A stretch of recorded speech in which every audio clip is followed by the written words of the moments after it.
இருந்தபடியினால் இந்த ஒரு நியாயப்பிரமாணம் இருக்கிறது யோசேப்புக்கு தெரியும்.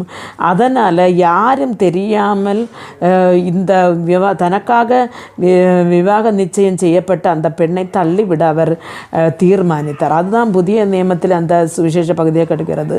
யோசேப்பு அவளை தள்ளிவிட இரகசியமாய் தள்ளிவிட மனதாக இருந்தான் என்று. ஏனென்று சொன்னால் மரியா ஒரு நல்ல பெண் என்று யோசேப்புக்கு தெரியும். ஆனால் அவள் எப்படியோ கர்ப்பவதியானால், ஆனால் வெளியே தெரிந்தால் அவளை கல்லறிந்து கொன்று விடுவார்கள். அதனால் அவளை நாம் என்ன செய்யணும், இரகசியமாக தள்ளிவிட வேண்டும் என்று நினைத்தார்கள். ஆனால் கர்த்தர் என்ன செய்தார்னு சொன்னால், அவளுடைய கற்பம் அவளை அறியாமல் தேவனுடைய சித்த பிரகாரமாக வந்திருக்கிறது, அதனால் நீ அவளை தள்ளிவிடக்கூடாது என்று சொல்லி அவளை ஏற்றுக்கொள்ளும்படி யோசேப்புக்கு சொல்லுகிறார். அருமையான தேவனுடைய பிள்ளைகளை, நம்முடைய வாழ்க்கையிலும் வருகிற சில காரியங்கள் அறிந்தும் அறியாத வருகிற தவறு